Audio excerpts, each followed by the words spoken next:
What's up, guys? UFC 319 has finally arrived. Headlined by Dricus Du Plessis vs Khamzat Chimaev, the biggest fight of the year in my opinion. And the rest of the card follows pretty well. A good co-main event between Lerone Murphy and Aaron Pico, slugfest between Geoff, Neal, and Carlos Prates. The side quest continues for Michael Venom Page as he's going up against Gerald Cannonier and saying that he could possibly be a top 10 fighter in the middleweight division, where he spent most of his career in the welterweight division and has talked about continuing his career at welterweight. So that's going to be a very interesting fight. Tim Elliott vs Kai Asakura is an amazing fight as well. Asakura's second chance to get that first UFC victory, and many more great fights to go throughout. I would say this card's like a 7 or 8 out of 10. Very good pay-per-view card, man. The card is going to start at the regular time, so 10 p.m. Eastern for the main card, 8 Eastern for the prelims, and 6 Eastern for the early prelims. And it did add 3 new fights recently, which is going to total up to 14 total fights on the entire card, which is one of the longer ones. But there's a lot of veterans and ranked fighters on this card, not as many prospects, making it pretty easy to pick Chase Hooper as the best prospect on the card. There are some guys making their UFC debuts, but Chase Hooper, who's on a big 5-fight win streak, 4 of those by submission, and recently beat Jim Miller, Clay Guida, and Slava Claus, he definitely has a bright future in the sport as he goes up against Alexander Hernandez. The fighter of the night, or fighters of the night, are the 2 guys in the main event, Dricus Du Plessis and Khamzat Chimaev. Dricus is the champion, Khamzat is potentially the biggest star on the card, making this a legendary clash, man. But the stake of the night, the fighter who's on the chopping block, there are a bunch. So Bobby Green, Gerald Meerschaert, Michal Oleksiejczuk, and Jessica Andrade are all coming off a 2-fight loss streak. Bobby Green is 1-3 in his last 4 fights, and all of those losses have been by devastating finishes. Mauricio Hoofy spinning heel kicked his head off, Paddy Pimblett choked him out, and Jalen Turner nearly unalived him. All of them won in the first round against him too. Gerald Meerschaert, on the other hand, is 2-4 in his last 6 fights, where he lost to Brad Tavares, Reinier de Ridder, who's one of the top contenders now. He beat Edmund Shabazian, beat Brian Barberena, lost to Andre Petrosky in a very close fight that a lot of people thought Meerschaert should have won, and he got body bagged by Joe Pyfer. But the thing is, he didn't get finished as badly as Bobby Green, or as often as Bobby Green did. So maybe Bobby Green's stake is slightly higher here. Michal Oleksiejczuk is coming off a win against Dricus Du Plessis, but did have 3 losses in a row before that against Shera Magomedov and Michelle Pereira. And then Jessica Andrade is coming off a 2-loss streak against Jasmine Jasudavicius and Natalia Silva. Those are 2 of the better flyweights, but she did beat Marina Rodriguez and Mackenzie Dern before that. But overall is 2-5 in her last 7 fights. Again, though, the 3-loss streak before her wins were all against top contenders as well. Tatiana Suarez, Yan Xiaonan, and Erin Blanchfield. So although all 4 of these fighters absolutely need a win here,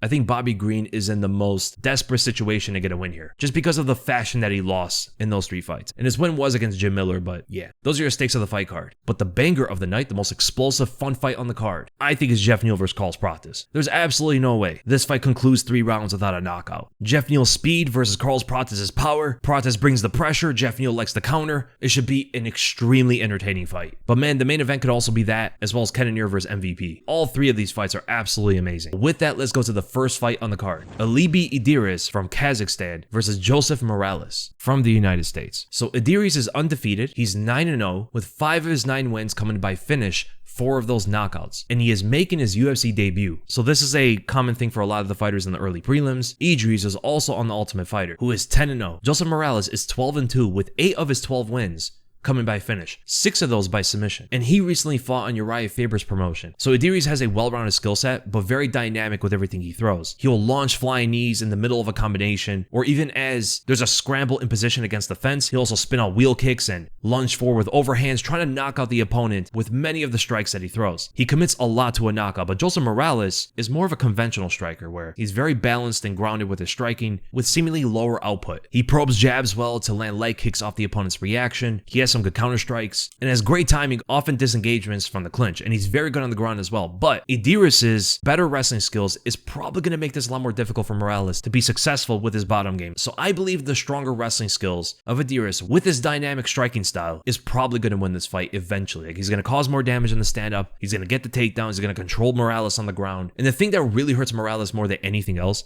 is how inactive he is, man. He has not fought since February of 2023, getting near 3 years of inactivity. So he only fought once that year. He fought once in 22, once in 21, and before that fought in 2018, where he was in the UFC losing to Eric Shelton and Davison Figueiredo, but he did beat Roberto Sanchez by first round submission. So Idiris, who also isn't the most active fighter, has so many more recent fights that his entire MMA career began and continued since the last time Morales fought in the UFC.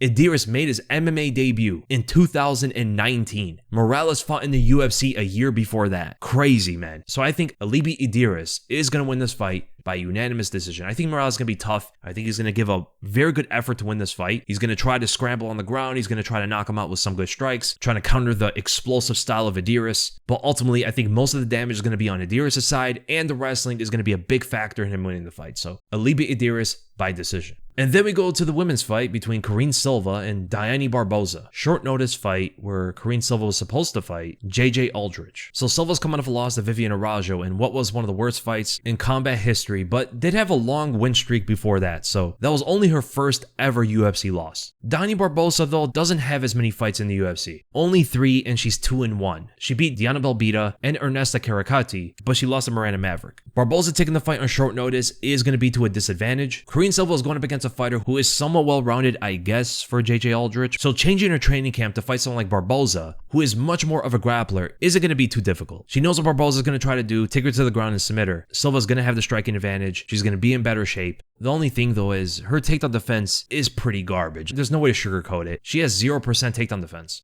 She has never defended a takedown in her UFC career. Now, that is only a total of 5 takedowns, but 3 of those came from Araújo in her last fight, and 2 of them in her UFC debut. So from the first to the last fight, her takedown defense has not gotten better. And at the very least, Barboza has been able to take her opponents to the ground. She was able to wrestle every single fighter she came across. Could we see an upset? Possibly. I think Barboza is the better grappler of the two. Silva is going to be the better striker, but if she cannot defend the takedowns, she might lose to this short notice opponent. You know what? I'm going to go with the underdog. I'm going to go Dione Barboza by a 3rd round submission. Silva could win the fight. She is the favorite, but I think a Barboza win is somewhat logical, so I'll go with her. And then we go to Nursulton Ruziboev versus Bryan battle. So these two guys have changed weight classes in their careers. Nursulton fought at welterweight. He wasn't as good there. Bryan battle used to fight at middleweight. He might be a better welterweight, but he's had a lot of success in both weight classes. The only thing going against Battle being better at welterweight is the fact that he lost to Rinat Fakhretdinov. And there's no question at all for Nursulton. He absolutely is a better middleweight. He has a great long striking style, decent knockout power, extremely precise with his right hand, but his takedown defense has not been great either. In his last fight against Dustin Stoltzfus, he got taken down twice. Joaquin Buckley absolutely put a wrestling clinic on him, and Bryan battle is a good, solid, well-rounded fighter. He is good everywhere, and seemingly is hitting his prime. Where Nursulton is more of the dynamic power striker, Battle's more of a pressuring volume striker, drowning his opponent throughout 3 rounds. And his fight against Kevin Jousset was a perfect example of that. Even though the fight was pretty much like 2.5 rounds, he landed nearly 100 significant strikes before he finished them. Now, the big difference between Jousset and Nursulton is, of course, the distance and the distance management. Nursulton is a much better striker than Jousset, while having the physical gifts that he has to keep his opponent at range and snipe them. Battle is a very tough fighter. He is able to take punishment and walk through it to impose his will, but this is the most dangerous opponent he's ever fought. He is fighting a middleweight who has knockout power. I think it could be a very difficult fight for both guys, but I am going to pick Bryan battle, mainly because of the wrestling, and that is going to allow him to get in close to Nursulton, land elbows, land combinations, and ultimately win the fight by decision. He might get hurt in the fight at least once,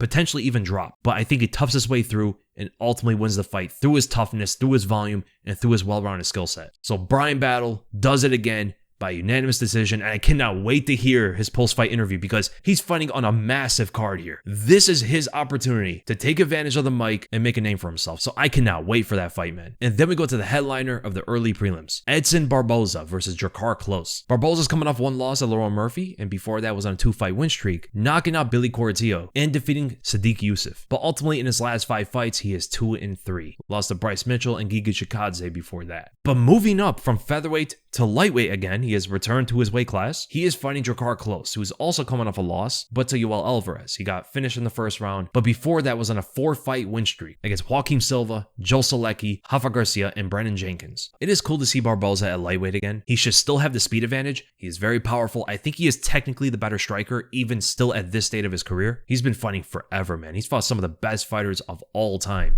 and Drakkar Klose doesn't come close to it. Honestly, I think everybody Barboza lost to is better than Drakkar Klose, except his first loss, Jamie Varner. I think everybody else, from Cowboy to MJ, to Tony, Khabib, Kevin Lee, Gaethje, Felder, Ige, Shikadze, Bryce Mitchell, Lerone Murphy. I think all of these guys are better than Drakkar Klose. As the guy's very slow, man. He's super slow out there. He is somewhat well-rounded. He could take the fight to the ground and make the fight rougher for Barboza with his pressure striking and takedowns and just continuously offsetting Barboza. But Drakkar Klose's striking isn't necessarily that technical, comparing to Barboza's level, of course. His defense isn't the greatest, and his punches can get wild, giving Barboza opportunities to counter him. The only thing is, Barboza is so much better on the front foot or neutral. He has so much more of a difficult time fighting on the back foot. His kicks sometimes get eliminated. His punches get wilder as he's trying to desperately punch his opponent off of him. That's what you saw when he fought down with Cerrone. Some of those shots could land, but it does make it easier for someone like Drakkar Klose to land his own shots as well. Man, if this was prime Barboza, this would be such an easy fight, but given that his chin has withered and he doesn't have great takedown defense, I can see Drakkar Klose winning the fight. But I'm still going to go with Barboza. I think the speed difference is going to be a contributing factor in him winning the fight. So I'm going with Barboza by decision. And then we go to the prelim, starting with Chase Hooper versus Alexander Hernandez. Another well-rounded fight. Both guys can strike, they can wrestle, they can grapple. Hooper didn't used to be a well-rounded fighter though, but he has improved his striking so much that I would not be surprised if he outstrikes Hernandez. I mean, he was landing good shots on Slava Claus, who's a way better striker than Hernandez. Now, that is somewhat MMA math. Hernandez is also going to wrestle, so it opens up some of his striking, but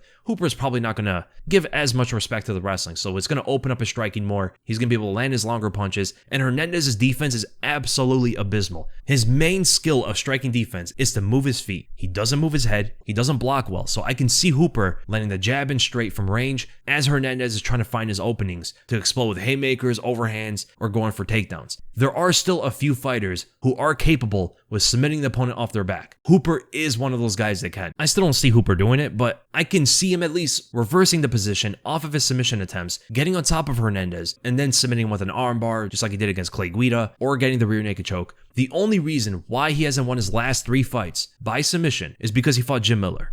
And Jim Miller is a high-level grappler. Hernandez isn't. Hernandez is only a good wrestler. His Brazilian Jiu-Jitsu compared to Chase Hooper is nothing. So I'm going Chase Hooper in this fight. I think he lands some good combinations in the stand-up, forces Hernandez to shoot takedowns. Hooper reverses him, gets on top, and submits him in emphatic fashion, being his biggest win of his UFC career so far. So Chase Hooper, second round submission. And then we go to Jessica Andrade versus Lupita Godinez. Speaking of side quests, Andrade is just like switching paths between strawweight and flyweight continuously throughout her career. So now she is returning to strawweight after losing twice at flyweight, and she's just not the same fighter she used to be, man. I do think she's more capable at strawweight where she could use her size and strength better, but could she beat Lupita Godinez, who's coming off a win against Julia Palostri, but lost 2 before that against Mackenzie Dern and Verna Jandiroba. So Godinez is going to be the more well-rounded fighter. She's the better striker of the two. She's the better wrestler. Andrade is physically strong and she can slam you and stuff, but Godinez is the better technical wrestler. Like, she has better double legs, she has better single legs. She's a lot more technical without relying on her physical attributes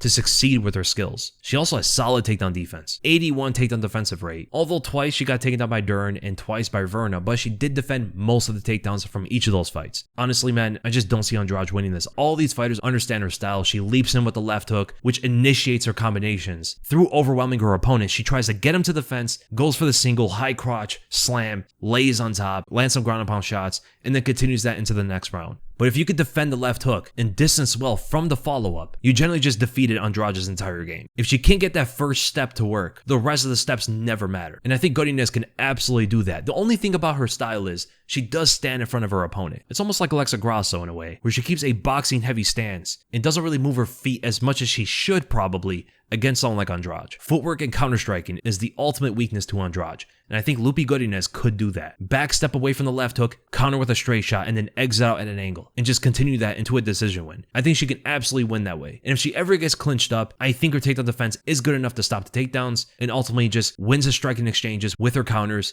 to win the fight on a decision. So I'm going to go with Lupita Godinez by unanimous decision. And then we go to the middleweight division between Gerald Meerschaert and Michal Oleksiejczuk. Both guys, veterans of the weight class, have been around for a long time, and I'm actually surprised they never fought each other. Like, Meerschaert has pretty much fought everybody who's just outside the rankings, and Michal Oleksiejczuk has been in that position for a very long time. So very interesting. It's almost like top 25 fighters who have always been in the top 25, never competed. But Gerald Meerschaert is on a 2-fight loss streak. He lost to Brad Tavares and Reinier de Ridder. Before that, beat Edmund Shabazian and Bryan Barberena, but ultimately 2-4 in his last 6 fights. Lost to Andre Petroski, but a lot of people thought he won the fight. and then he got body bagged by Joe Pyfer. Absolute devastating knockout. Michal Oleksiejczuk is coming off a win against Dricus Du Plessis, but before that was on a 3-fight loss streak to Sheremagomedov, Kevin Holland, and Michel Pereira. Absolutely got dusted in the first round by submission from both Holland and Pereira. So there is the path to victory for GM3. GM3 is an excellent grappler. He did very well on the ground against Emmet Shabazian. He has an excellent arm triangle. He has excellent top submissions, arm triangles, rear naked chokes. And with that comes great control as well. He is the better grappler of the two, and Oleksiejczuk is going to be the better striker. Meerschaert is going to want to avoid the striking as much as he can because Oleksiejczuk can absolutely knock him out with his superior speed, his better technique, and his commitment to the knockout. Because he will swing fast and decapitate him. So Meerschaert is going to have to shoot in takedowns, get the fight to the ground, and submit him, which I think that is the way he wins. But with his superior striking doesn't really come the best fight IQ because even though he understands his opponent is dangerous on the ground, he still goes to the ground with him if he drops him. He sort of dropped Kevin Holland. Holland was throwing a kick, got hit by an overhand, and instead of just keeping the fight standing where he was winning, he instead chased him to the ground and got submitted. So GM3, he's not the most durable fighter. He's been dropped or knocked out many times. Even if Oleksiejczuk does drop him, there is a chance that he goes to the ground after and gets either reversed or submitted. So either GM3 takes him down and submits him, or Oleksiejczuk hurts GM3, chases him to the ground, and then gets submitted like that. I think GM3 wins the fight by a submission in the third round. And then we go to the headliner of the prelims. Okay, we have updates on the card. Bobby Green and Diego Ferreira has been canceled due to Green's injury, and this fight has now been replaced.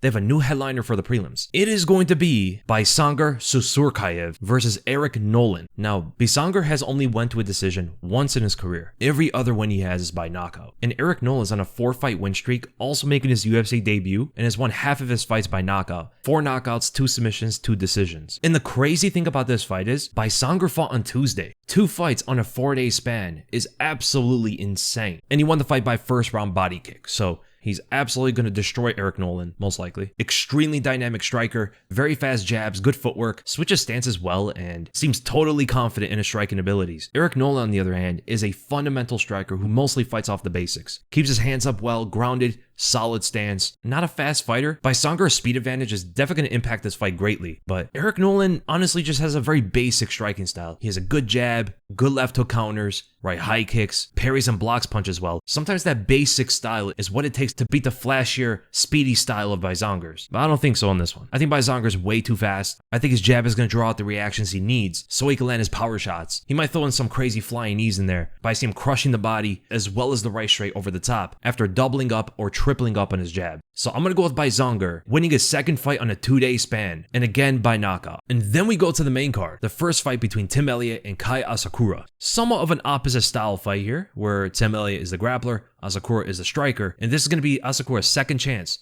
to get his first UFC win. As the last one, he fought the champ, one of the greatest of all time for his debut, which is insane, and he got submitted pretty easily. But can Tim Elliott follow up on that? Can he take down Asakura and submit him as well? Tim Elliott has a unique style of grappling. His takedown shots are very off-timed. He scrambles on the ground extremely well, and he mixes in his awkward striking style to make his wrestling a lot more effective. Where he's dipping and dodging in the stand-up and the opponent's trying to get their timing, it takes off the opponent's focus from his takedowns, and that's how he's able to get the opponent to the ground. Asakura should know that by now. Elliott's fought in the UFC for a very long time, but the only thing about Asakura is he's very one-dimensional. Now there are a lot of fighters in the sport that are very well-rounded, even coming into the UFC, not just champions, not just top contenders, but even fighters making their debut. Some have shown to be very well-rounded. Kai Asakura is not that, though. He is more of a specialist. He can defend takedowns, but his style is that of a kickboxer. But he will create distance and move in a certain way, the first phase of takedown defense, to stop the opponent from getting him to the ground, because if they do, it's generally going to make the fight extremely tough for him to win, especially against someone like Tim Elliott. But if somehow Asakura could defend all the takedowns,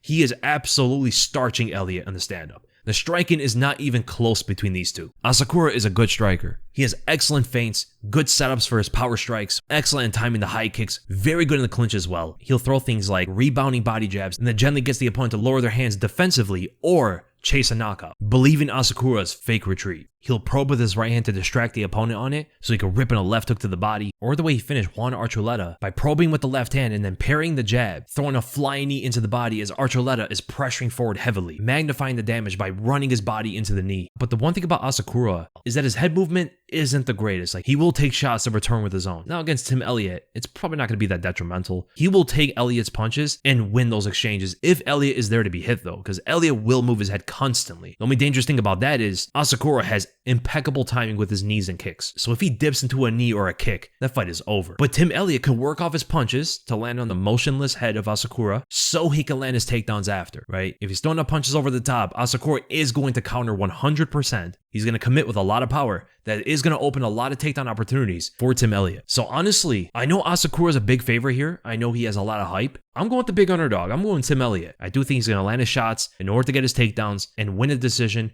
through his grappling. So Tim Elliott by decision. And then we go to Jared Cannonier versus Michael Venom Page. I cannot wait for this fight, man. So Cannonier is top 10. MVP, if he beats Cannonier, is going to be in the top 10. That is so insane. He's only taking these fights for fun, right? The side quest continues. And crazy enough, on his side quest, he could potentially claim greater glory. Put any striker against this guy, and he's probably going to win. But Cannonier can wrestle. His style is not that of a wrestler, although he has shot many takedowns throughout his career, especially in his last 4 fights, actually. So in his last fight, he took down Gregory Rodriguez, who is very good on the ground. Although Rodriguez was tired, he took down Nasruddin Imavov, who has good takedown defense. And then he completely out-wrestled Marvin Vettori. Absolutely pulverized him for 4 rounds. I don't know if Vettori never got dropped. They have to study that man's chin. Like, he actually might be made out of some different material than all the other humans, because there's no way, unless he just doesn't have a brain to hurt, there's no other explanation how this guy took that many shots from Cannonier, because I know one thing for certain. MVP is not taking Cannonier shots like that. Cannonier is very powerful, man. He carries the heavyweight power to the middleweight division. MVP is a welterweight moving up to middleweight who generally doesn't have the greatest chin. He tends to just avoid punches altogether, but his style is so relaxed. It keeps him so loose that he doesn't really brace for impact when the punches land. That's the point karate experience. There are pros and cons to it. It's difficult to hit them in the first place, but he's also too relaxed if they do. So if a shot from Cannonier lands, that could be the single punch that knocks him out, just because of his striking style. But MVP is a lot more technical in the stand-up. He's a lot faster. He has the reach advantage, which is insane because Cannonier has a long reach. He can knock out Cannonier. He's able to cross the entire octagon with a right hand, and it's very difficult to defend against because of his speed and because of how good his timing is. Cannonier has a conventional striking defensive style. He has decent head movement, decent ability to block punches and stuff, but you generally need to be better than just decent to not get hit by MVP, unless you wrestle. That's the only other way. And I think Cannonier is absolutely going to wrestle. Everybody who fights this guy is going to have to wrestle. His style is way too unorthodox, way too quick, and way too technical to tackle head on. Like, only one fighter has ever been capable of defeating him in the striking, and that was Douglas Lima, who used leg kicks in order to do so. Now, Jared Cannonier,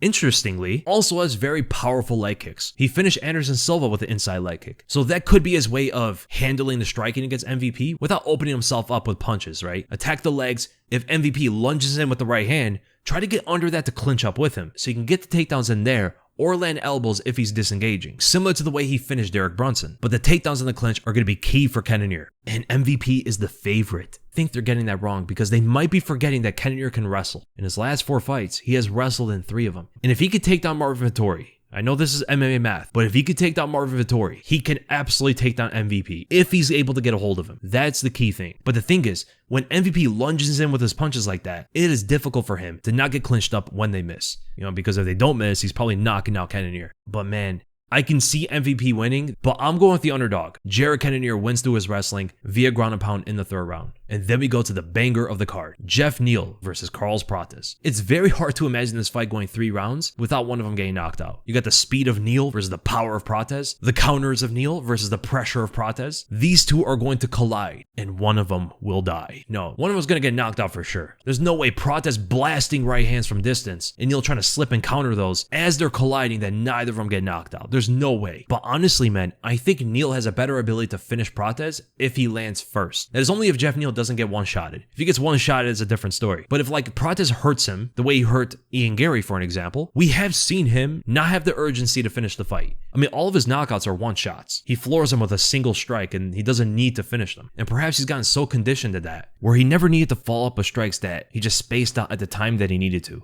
Neal is different though. If Neal has Prates hurt, he has that killer instinct to finish the fight immediately. He'll string in more combinations and overwhelm the opponent with hand speed. But the thing about both fighters are, they are so incredibly one-sided with their striking, trying to land the power strikes on their opponent. The southpaw left side of Geoff Neal and the orthodox right side of Carlos Prates. Prates having a huge reach advantage is definitely going to benefit him in this fight. He could fight from range, lead hand trap to keep Neal at distance, constantly probing that left hand out there, and fire out that right straight or right kick. Geoff Neal's head movement has to be on point to get into the position that he needs to get the knockout, which he can do because Prates sometimes does overextend. So if he misses because Neal slipped him, that would be Neal's key position on the outside of the right hand of Prates to land his left over the top. But where Prates has the advantage from long range, he's also very effective in the clinch. So he has the two extremes of advantages when it comes to space. Long range, he could just land his strikes and Geoff Neal has to find an entry to get in closer. In the clinch, he has his experience in Muay Thai to thrive in that range as well. Geoff Neal has to be in the middle. He has to be in boxing range. He can do that through different means, like him getting aggressive and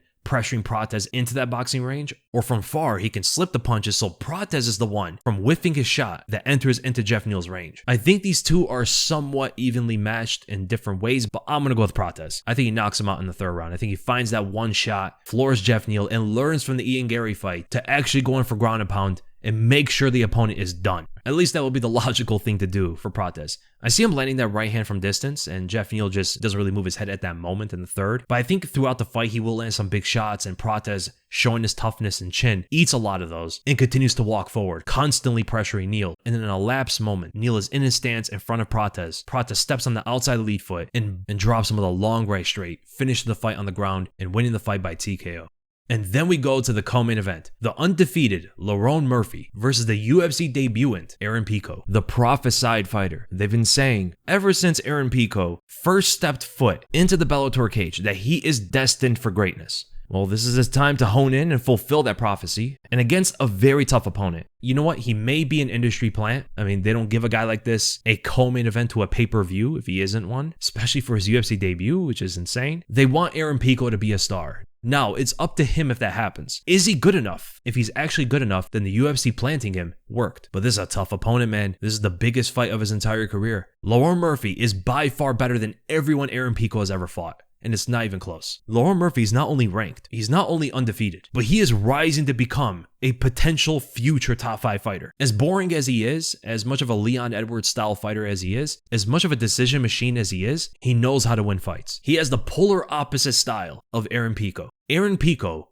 is there to send his opponent on a stretcher. This guy only has 2 decision wins in his entire MMA career, 13 total wins, and 2 of them are by decision, 9 of them knockouts, and he is a decent boxer. He has a good power punching style. He could slip a shot and land his left hook. He has very good precision with his hands and is a good explosive wrestler to go with it. Not as much of a chain wrestler, as much as he's good with like a blast double leg or single leg, overpowering the opponent to the ground. He's a big fighter for the weight class, and I cannot wait to see his debut because regardless of how much the UFC is pushing him, he is a very exciting fighter to watch. But Lerone Murphy is going to try to point fight. He's going to try to just stick and move with a jab and a light kick and clinch to neutralize any aggression from Aaron Pico and essentially make the fight as boring as he possibly can. And the thing is, he's had to do that against his last like 4 opponents because all of those guys are explosive. Josh Emmett, Dan Ige, Edson Barboza, Joshua Kulibal, like all of these guys are there to knock you out. Aaron Pico is another one of those bunch. He's another style of a Josh Emmett or a Dan Ige. And Lerone Murphy was able to shut all of those guys down with his point fighting and clinch. He could possibly do the same thing with Aaron Pico. The only thing about this style that Murphy has, it only takes 1 shot to drop him, and he needs to be flawless, right? Especially against opponents like this. Dan Ige dropped him. Zubair Tukhugov dropped him in his UFC debut. Forget just the style, but any striking style especially is tough to be flawless with, right? It's a lot easier with wrestling because you control the opponent, you control where the fight takes place, whether it's standing or on the ground if you're a good wrestler, and the opponent can't really strike off their back as powerful as they can on top or in the stand-up. Wrestling is so much more dominant to be flawless like that, but when your style is that of a striker and you're a point fighter to go with it, and you're fighting these monstrous punchers, I do see at some point in Murphy's career him getting knocked out. And the difference between him and Leon Edwards is Leon didn't fight a lot of explosive strikers like this, right? He fought mostly wrestlers and fighters who are well-rounded that don't really have that same type of power. So I think Murphy is the more technical fighter in there. I think he can point fight to a decision, but with every second that goes by, is Aaron Pico given an effort to knock this guy out, which is a fighting style I absolutely appreciate, but I also do respect the fact that Murphy knows how to win these fights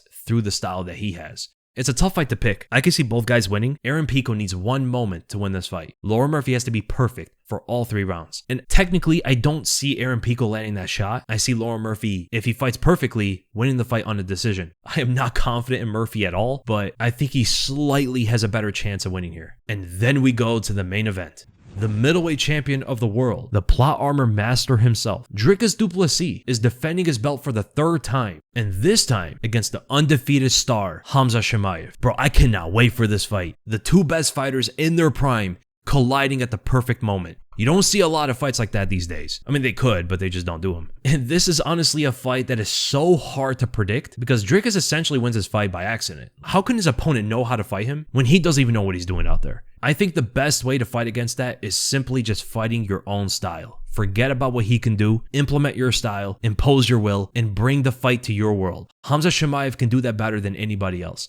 And with a wrestler like him, a style that Dricus generally doesn't fight against. Dricus fought against two guys that can wrestle. Derek Brunson, who is truly a wrestler, and then Robert Whittaker, who can wrestle. But Khamzat is a different level, man. He is one of the best wrestlers we have ever seen in the UFC, regardless of weight classes. And lighter fighters generally tend to be more technical because of body composition, and generally the world's population is around their size. Khamzat is a middleweight, and seemingly huge middleweight to go with it, can wrestle as good as any of them. He has one of the fastest takedowns I have ever seen in this sport, and this guy weighs over 200 pounds. That is such an unfair advantage that it leaves his opponents flabbergasted and confused about how they stop his shot. He gets so low so quickly that you don't even know how to defend it at that point. So before I did say that no fighter has ever defended his first takedown, but technically Burns sort of did. He did stop the first shot, but then it went into the clinch.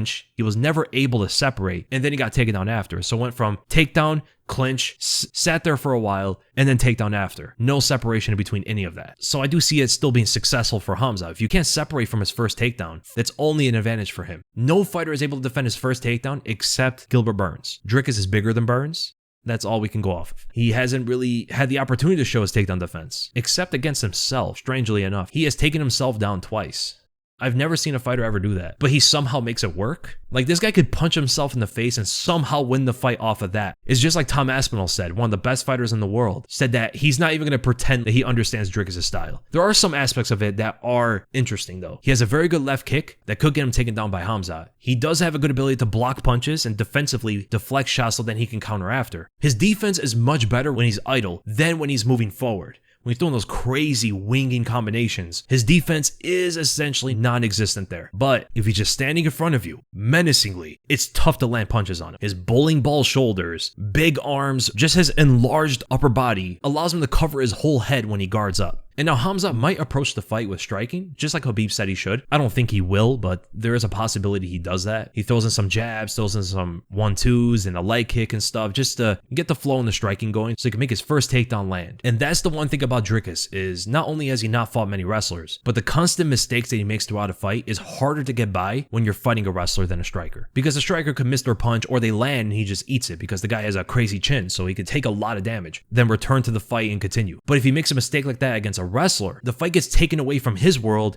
into his opponent's, and then he went to fight from the bottom. So any mistake that he makes in the stand-up, like looking at the ground winging overhands, is an opportunity for Khamzat to get under those punches, land the takedown, and then Dricus will have to fight an uphill battle. Does he have the guard game to get a submission off or something like that? Possibly, but I just don't think it's going to work. If he goes for arm bars or triangles or tries to strike off his back, Khamzat's only going to make the position even worse. Because the thing about throwing punches off your back is that the extension of the punch, you're leaving openings around it for the opponent to get through. So like for an example, head movement is a thing even when you're on top. So you could slip on the outside of a punch of the opponent and grab onto the arm triangle. And same could be said if he throws an elbow as well. If Khamzat's able to posture away from an elbow, create enough separation, and then re-enters on the outside of the elbow, he can sink in the arm triangle and create enough pressure to pass through after that. Open up the guard against a half guard and then try to get into side control or let go of the arm triangle to continue the position. And if Dricus goes for arm bars or triangles and stuff like that, it's much easier today for a good grappler especially to defend it and then swing the legs across and get into a better position in half guard or side control. We've seen that happen so many times in the UFC recently. But does Dricus want to stand up? I think he should. I think that should be the game plan of his. Obviously get off the ground, right? You don't want to be on the ground with this guy. Exert his energy of trying to return him to the mat, right? That's only going to cost more energy from Khamzat. If that is truly the weakness that he has, if Dricus' cardio is the way he loses this fight, then Dricus will have to use his own cardio to zap Khamzat's. Whether that means constantly pressuring in the stand-up, constantly throwing body shots and stuff like that, forcing Khamzat to continuously,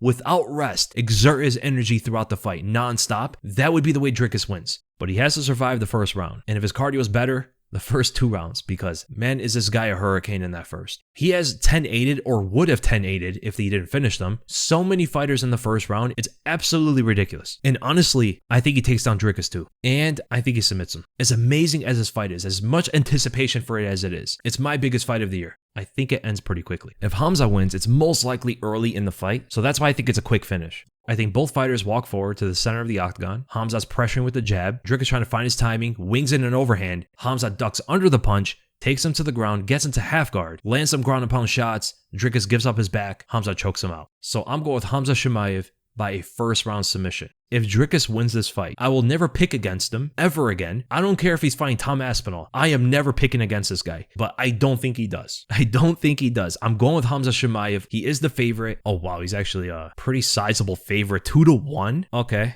Interesting enough. I thought it would be closer because Dricus is the champion, but I could see it, honestly. I could see him being a 2-1 favorite, but I think this is the era of Khamzat Boars Chimaev. I could be wrong. Dricus is an enigma. He is such a unique fighter. If anybody can beat Khamzat, it would be him, and only him. A win from Khamzat is going to create a different atmosphere for the UFC because he'll be their next true superstar. So I'm also pretty sure the UFC would be ecstatic if this guy wins. It'll mean a lot more money for them. So, and it's interesting, you know, because Dricus, he should be a bigger star than he is. He's an incredibly intelligent fighter. He has a very good camp behind him, and he adjusts well throughout a fight too. So I can see Dricus winning, but I'm definitely going with Khamzat. Khamzat first round submission. Aaron Pico is almost a 2-1 favorite. I like that for Lauren Murphy, but again, as a fight without the betting odds, I can see both guys winning. Very tough fight to pick. Carlos Prates is a 2.5-1 favorite against Geoff Neal. I think it should be closer. Michael Venom Page is a 2-1 favorite against Gerald Cannonier. MVP as a favorite makes sense, I guess, but not 2-1, bro. Like, this should be a lot closer than that. Kai Asakura is a 3-1 favorite against Tim Elliott. I'm going with a big underdog in this one. Tim Elliott winning. Michal Oleksiejczuk is a 2-1 favorite against Gerald Meerschaert. I'm going with the underdog, man. I thought GM3 would be the favorite. Godinez is a 1.5-1 favorite against Jessica Andrade. I agree. I could actually see her being a bigger favorite too. Chase Hooper over a 3-1 favorite against Alexander Hernandez. I agree with that as well. Edson Barboza, slight favorite against Drakkar Klose. I agree with that too. Bryan battles the favorite against Nursulton Ruziboev. Slightly over a 1.5-1 favorite. I agree, although I think the odds should be closer, but I agree that he should win. And then Karine Silva is over a 2-1 favorite against Dione Barboza. I'm going with the underdog. So I picked a lot of underdogs. I think it's a tough card for picks, man, overall, but we'll see. And I hope you guys enjoyed the video. If you guys did, make sure to give it a like, make sure to subscribe with the bell for notifications, leave in the comments below who you guys are going to win these fights,